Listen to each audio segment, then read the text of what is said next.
Welcome to Rooted in God's Love, the Masterclass series for Christian women who desire to feel the Father's unconditional love, get grounded in their true identity in Him, and courageously pursue their God-given purpose and assignment. I'm your host, ALANA, and I use biblical principles and cognitive behavioral therapy to help women get deeply rooted in their identity in Christ, love who God created them to be, and wake up joyful every day, living out their kingdom purpose. And I am so excited to introduce you to Christina Jandali. Christina has worked with thousands of people across the globe to create wealth from a place of contribution and service. So beautiful. And she's here to help you overcome your limiting beliefs in all areas of your life so you can live your God-given dreams as well. She's a self-made millionaire who started her now seven-figure business from ground zero during maternity leave from her corporate job when she followed God's leading and decided it was time to build her own dreams, not someone else's. So amazing. Welcome, Christina. I'm so excited to have you here. Hey, thanks for having me. So today we're going to be talking about an amazing topic, overcoming limiting beliefs and how they can kind of hold you back in life, but what God really wants to do for us as Christian women, because the audience here is Christian women, even though you work with people all over the world, which is so amazing. You know, so many women struggle with those limiting beliefs. And I think your talk is going to be so powerful in just sharing how you overcame your own limiting beliefs to be where you are today. So before we dive into this amazing topic, maybe you can share a little bit with our audience about your story of kind of overcoming your own beliefs and how it led to where you are today. Yeah, so I was actually, I was starting as Alana was sharing, I was in a corporate space. I was working in a financial firm and I was doing all the things that I thought that I should be doing in life. I had, a house, I had money in the bank, I had a corporate, salary, I had a husband, and just had a new baby. And so all of the things that you think that you could want, that's going to, from the outside, of course, right? From the outside looking in, all the things that you should have and should want. And yet I just had this knowing that there was something greater for me, that I didn't know exactly what it was, but I knew that the life that I was living wasn't being fulfilled to its potential, to really living my purpose. And I honestly had no clue what that was, but I knew that it wasn't that. And it wasn't until my daughter was born that I remember just wanting all of the world of possibility for her, and for her to live her best life and her greatest life. And in that moment, and cradling her and holding her in my arms and wanting the world for her, I realized that how was I expecting her to live that potential and her greatest life and her purpose if I wasn't doing it myself? We all know we listen way more from what we see people do. We learn way more from what we see people do than what we hear people say. And so I made a commitment and a promise to her that I was going to demonstrate to her what it was like for a woman, for a mom, to unapologetically go after her dreams. And it was a process. I'd love to say it ended then, but I was scared. I was scared of letting go of certainty. I was scared of what would it be like to give up all these things that I'd spent so much time to build. What would it be like? And trusting, it was difficult to trust in the knowing that I was meant to be somewhere else when everything was very comfortable. And it wasn't until my son was born that I actually had enough courage to finally say, okay, this is it. I'm going for it. And it was very messy. And I've got to say that since starting my business and leading a transformational company, a coaching and education company, I had absolutely no idea how much I would have to develop me, and how many thoughts, limiting beliefs, and fears that I would have to move through in order to get to each new level of growth and success in the business. And it has been a journey, let me tell you. That's amazing. And I think so many people can relate to that, right? They probably, some women listening probably are in that same position where they know there's more for them. They know God has so much more and they have a greater purpose, but they're feeling stuck in a place, maybe a career job of some sort where they've got safety, they've got security, and they don't know how to break free. So for you, what were some of those limiting beliefs that you had to overcome at that time in order to find success in this new venture? So I think in the beginning too, it was a lot of discovering of really owning what my gifts were and what I was good at, and how I could apply that and turn that into some sort of monetization. So we take for granted the things that we're naturally good at. We take for granted our natural gifts, skill set, talents, and think that everyone has them, right? And so sometimes it's really hard to take a look sometimes and realize, like, what is it that I'm really good at? And as women, I think oftentimes too, we're not taught to like confidently own the our and celebrate what we're really good at. We're taught and certainly I know in my upbringing was very much in a very traditional family, in a woman being a very support role to a man and the head of the household in a way, not just not just and of course we're talking about faith, and I believe that absolutely believe in the sense of belief of a woman surrendering to a man and so on, and those. But what I meant by that is like really being like the support role is everything, is to feel the man. And so I had a lot of those beliefs that I had growing up that I had to work through, as well, of recognizing, no, that I could do this on my own, and working through beliefs of like, can I be a great mom? Can I be a great wife? And also build a successful company. And my many of the things, my beliefs that I had was like, one would have to sacrifice in order to be able to fulfill on the other. And that was difficult to go through, because being a mom and caring deeply about having a united marriage and a happy family, that was not something I was willing to give up. But yet I thought that was the very thing that was standing in my way. So there's a lot of things that I had to work through to be able to get to their side of recognizing that I absolutely can have both, and I can design my life in the way that is aligned and purposeful, and and do it in the way that I want to do it, not making rules for myself or limitations for myself. Hmm.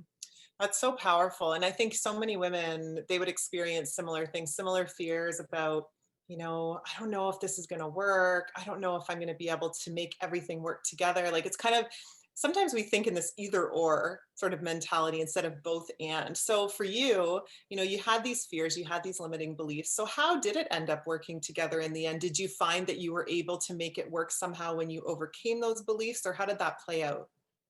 So I think it was, I think the biggest thing was about getting started and then recognizing, okay, the first thing that's in front of me is like, what is it that I'm going to, what is it, what are my skills that I'm going to put out there that I get to market? And who is it that I get to serve? And giving myself permission to try and make try, fail, flop, fall over, make other decisions until finding like the one thing that really felt aligned. And so when I first started, I thought, well, maybe I'll help women rediscover themselves after having a baby. Cause I was like, who the heck am I after I had my baby? I went through this whole reinvention process of like, oh my gosh, I don't even know who I am anymore. I'm on maternity leave. I just had this baby. Now I'm a mom, and like everything just changed.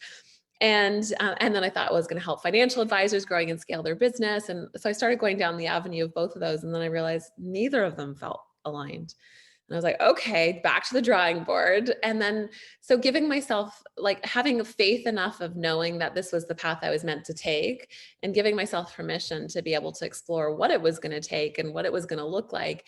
And it took me a while before I really landed on being able to serve entrepreneurial women. Originally, that was where I first started helping corporate women transition their skill set into their business. And it took me a while to be able to get there. But when it landed there, I knew that it was home. Like I knew that was the place that I was meant to be. And I think that as you continue to move forward, you uncover those, you like open up those next stones to the next pieces that get to open up. So I think that every new level opens up that. And one of the biggest things I would say is about having that faith and trusting and knowing that you're being led in the direction that you're meant to be led. Yeah, that's so powerful. Faith and trust for sure. And I think, yeah, you embody that definitely in what you're sharing, which is so beautiful. And what would you say to a woman who she's feeling you, she gets what you're saying, she's feeling like that tingle inside where she says, I know I want something different. I want to live out my purpose. But just like you said earlier, we don't always recognize our own strengths. So what would you say to a woman who doesn't really know what she should do? She doesn't really know her strengths. So sometimes we think we don't know, right? Sometimes we tell ourselves that we don't know, which I know that I certainly did as well. And so a couple of simple things to even take a look at is like, what do people come to you for? Like in your life and your friends, like you're the person that people can count on for what? right? Like there's people that are already seeing in you. And so recognizing what people come to you for. What do you get fired up about helping people with when people come to you for help? Like what is it that you find yourself gravitating to and helping people with? Those are great examples. And also, we think that, because we're not aware of it, we think that other people aren't aware of it. But the reality is people in your life clearly see what your gifts and skills and talents are, and they know that and they just assume that you do. And so sometimes we even overlook the opportunity to be able to ask people in our lives, questions like, family members in our lives, like when I was a kid, what did you see? Like, what did you think I was going to turn into? Who did you think I was going to be when I grew up? And even friends in your life now, like, what is it that you see in me? Like, what do you see my greatest strengths are? And asking them and inviting them. And it's a fun, feel good exercise too to do, because you start to realize there's going to be similarities, and you start to realize that people are going to start saying the same things over and over again. And it starts to leave patterns and leave those clues.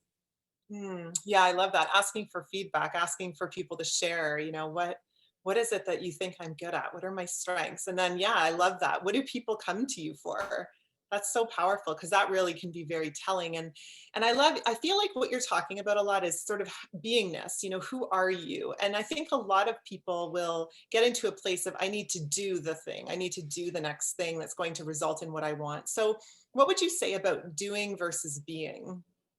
So I love this. It's such a great question, right? And one thing that comes up, I remember years ago, one of my mentors asked me to explain who I was, like, who are you? But I wasn't allowed to use any titles like a mom, a wife, or anything like that. So I couldn't title myself in those. I had to say who I was from a place of being, right? So I am a leader. I am joyful. I am love. Like, so thinking of from that space of like, who am I really truly? Because so often we think that who we are is defined by what we put out into the world, or what people see us as, or what people know us as, or those titles that we've created in our lives that is our measure. And that's just simply not the case. And so the challenge is, what this is where most people struggle in life and in business, is thinking, okay, once I have this, then I will finally be this, right? Once I hit six figures in my business, finally I'm going to feel like a success. Right. And the truth of the matter is that it's more about who you get to be that's going to create the outcome that you're looking for. And if we're checking off all the boxes, just doing the doings in life, and expect and then we say to ourselves, okay, I'm going to do these and I'm going to see if it works. And if it doesn't work, it doesn't work. And I'll wait and see if it works. And then the reality is that if we're not expecting things to happen, if we're not expecting things to work for us, we don't have faith that things are going to come to us, guess what? They're likely not going to. But if we flip that perspective and step into the person that we have to become on the other side of it, and take actions from that perspective, our perspective shifts. And so here's an example. Let's just imagine you had, I think this, as moms, you can relate to this, right? As a mom, let's just imagine that your child had uh, was diagnosed with something, and they needed to get some sort of surgery that you had to pay for. You needed to raise a certain amount of money to have the surgery in order to save your child. Okay. I know this is a big thing, but let's just imagine for a moment. So there's a clear amount of money that needs to be created in order to save your child. Now, you could either go from it from the perspective of, well, I'll try and ask some friends and family, and I'll try and put things out there, and we'll just kind of we'll see how it goes, and hopefully it works, right? Or my guess is, like, as that fiery mom who would do anything for their child that they love so deeply, would not care what it took. No matter what, they would see it as complete and done, and they would pull out any single stop to make it happen. And so the beingness of seeing it already done and completed, and that relentlessness on the other end of it, now makes the success inevitable, knowing that it's going to come together, and that level of certainty shows up and comes through. And so rather than thinking, when I do the thing, then I'll have the thing and I'll be the person, thinking about when we are the being of the person who already has it, then when we go through the doing, we actually create and facilitate the having of what it is that we desire. And I think it just oftentimes people have it backwards. I think that's so powerful, because I think a lot of people think, yes, I'll do the thing and then I'll become. the thing that I want, right? And I love that because we sort of do get it backwards sometimes. So let's say a woman's just hearing about this for the first time, and it's like it's mind-boggling the first time you hear it, right? It's just so different sometimes than what we've lived. What you mentioned some beingness that I really liked. I mean, trusting, faithful, relentless. Like, what are some qualities of being that you would say a woman would want to step into who wants to pursue her God-given purpose, who wants to live her dreams? Great question. I think that it's very personal because words have a lot of meaning for us. And what might be my frame of reference for words and what I would see might be different than someone else's perspective of words that they might see. And so I think a great way of stepping into this is just forward casting and just thinking, like, I just want you to imagine, you know, fast forwarding 10 years, maybe even 20 years. Let's even fast forward, give yourself lots of time. Imagine yourself 20 years from now and living your dream life, having all the things that you could have ever imagined. Everything that you ever wanted has come to fruition. All of your dreams, your desires, your wants, they've all been fulfilled. And I want you just to think about, as you're imagining this, is like, who's around you? How are you celebrating? Right? What is it that you see? Where are you living? Who you're surrounding yourself with, who's celebrating with you, and just being in the experience of being on the other side of that. Now, when you're on the other experience of that and that future version of yourself 20 years from now, having it all figured out, having it all like you've already done all the heavy lifting, all the problems have been solved, I want you to think for a moment, who is that person? How do they show up in their life? How are they showing up in the experience of being on the other side of it? And I really believe that those are very personal to the individual. And rather than thinking, and instead of, because we live so often in shoulds, I should be this way, I should be that way, and then we compare ourselves. And instead of that, what if it's this opportunity for you to really just have that check in for you, what that means to you and what's personal to you, and then starting to incorporate and step into what that looks like. And I know that one of the ways of being for me that has been incredibly invaluable and just opened up many doors, it has been about integrity, and meaning like being integrous and being your word. So if you say something that you're going to do something, it's about showing up and doing it. And so often we break trust with ourselves, we break trust with other people because we don't do what we say we're going to do. And we often overlook the fact that sometimes we even say to our kid, like, I'll be there in 2 minutes. And then, like, 15 minutes goes by and we're like, oh shoot. They're like, Mom, you said it was like 2 minutes. And I'm like, oh, and we don't even realize it, but we say this all the time. We say these things all the time. And whenever we don't do what we set out to do, when we eat the chocolate cake when we didn't say we were going to, we, have the extra glass of wine when we say we weren't going to, whenever we do the things that we say that we weren't going to, there's a piece of us that shrinks. There's a piece of us that loses trust with ourselves. And it's often because we set rules for ourselves or expectations on ourselves that make it really hard to succeed. Like we overstretch and overcommit and overdo these things. And then we feel lousy when we don't do them, rather than taking a look at, like, what would it be if my word was my bond, no matter what, no matter even in like that slightest thing about your child, like, and if that was going to be the moment from that, if that was going to be like everything to you, and think very consciously before making any commitments, before sharing your word, then we're way more focused on making our word true and deeply connected, rather than just living on autopilot saying, oh yeah, I'm going to do that, oh yeah, no problem, I'll do that, I'll be there, and not really truly taking in what it is that we're committing to.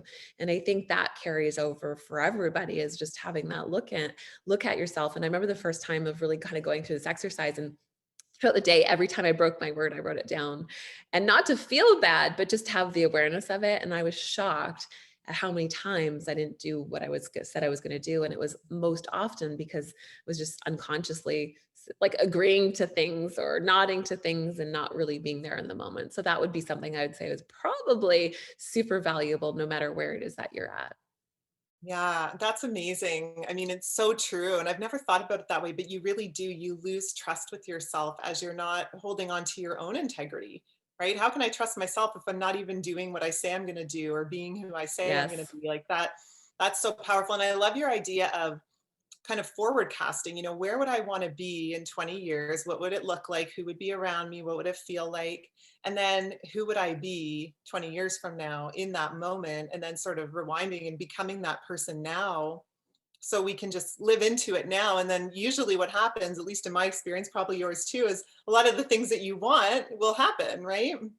Because you're already Absolutely. embodying it, Yes. right? So, and there are some women who are listening who are thinking, okay, maybe I've tried to pursue my dreams. I've tried to put myself out there and it hasn't worked. Like I'm not sure what to do. I'm not sure who to be. I've tried really hard and it's not working. And something you and I have talked about, which I love, and I'd love for you to share if you're open to it, is the triangle. Because I think the triangle could say a lot about, the things we have control over and the things we don't have control over. Would you be willing to share that with us? Yeah, of course. So this is actually something that I learned from Mike Dooley, from his book Leveraging the Universe, and he was talking about this triangle exercise. And maybe I had a better name for it, but I call it the triangle exercise. So I want you to just imagine, like you've got this triangle, right? You've got it. You can write it on a piece of paper, and it might be a great idea if you have a pen and paper handy to you that you get to write it out. And in that triangle, down the center, you're going to draw a line right down the center of that triangle. So you have two equal halves of this triangle. So one side of the triangle is the how-tos, the strategy, the things that you know you should be doing, right? Let's imagine your outcome is you want to lose weight. So maybe on there is like exercise and eating healthy and all the things that you know that you should be doing. Okay, that's half of the triangle. And then this triangle needs to be complete in order to get the outcome that you're looking for. So half the triangle is complete with the strategies. But the reality is there's half that's empty. And so it's taking a look at like, well, what goes on the other side of that triangle? Like, how do we fill the other side of the triangle? And the only person that can fill that side of the triangle is you. And that means that if we give all of our power away to someone else or to a strategy or a tactic or something that's going to help us get the outcome and expect the triangle to be complete from that, we're not taking any ownership. We're not taking any responsibility, and we're giving our power away for someone else to be in charge of our life, of what we're going to create in this world. But when we have half that, we take ownership for half that triangle. It's open for inspired ideas. It's open for the word of God to come through. It's open for that inspiration to hit. It's open for just being open to seeing what gets to come through you that only you can uncover, only you can realize. And it's when you start applying those things and putting those pieces into action that you make the completion of that triangle to be able to get the outcome that you're looking for. So if you found yourself feeling like I'm not getting the results, I feel like I'm going to do the other things, then I would just ask you, like, what have you been putting on the other side of that triangle? And how have you been applying that and putting that into action in your own life? Yeah, that's so great because I mean, I love your idea of becoming responsible for all of it, right? And we don't know. We can be even responsible for saying, I don't always know what God's going to do in my life. So I'm going to be responsible from a place of responsible instead of why are all these things happening to Mhm. me? Why is God doing this? Why isn't he giving me this? To I'm taking responsibility for the things I can control and I'm leaving the rest of it up to God to work it out in his perfect way and trust in him and have faith in him. And all of those things would go on the other side of the triangle. Is that right? Exactly. Yeah, you got it. That's amazing. I love that. And it's such a beautiful image for us because I think a lot of women, they struggle with that. They struggle with wanting to control. They struggle with not really knowing what God's doing. So that is a really beautiful image. And I think I would encourage all of you ladies to draw out a triangle and think about one goal you have and use that tactic because it's powerful. And I mean, you have mentioned some amazing exercises that these ladies can do just to vision cast and look at who they want to be. And those amazing ways they can overcome those limiting beliefs that are maybe holding them back, maybe in fear and just becoming responsible. So that is, you just put that so beautifully. So if you were going to leave our audience with one last piece of advice or an actionable step, what would that be? So I think the most, and I think I would just go back to the triangle as well as like, thinking on the other side of that, how is it that you get to have faith and also have inspired action to accelerate what it is that you're stepping into and playing your part in what it is that you get to create. And really, it does come down with faith, and it does come down with trusting and being able to surrender to be able to step into that next level of you, and what gets to open up when you do that. So when you get to fully step into that faith and trust and open up and allow things to come in, what is it that gets to open up in your life, and really allowing the experience of being able to step into that. So beautifully said, and yeah, such words of wisdom. Thank you so much for coming on today and just sharing your experience, a little bit about your life and how you got to be where you are and the success that you found, and it's just amazing. So thank you so much. And yeah, ladies, catch the next masterclass on being deeply rooted in God's love. We will see you there. Bye. Thank you for watching.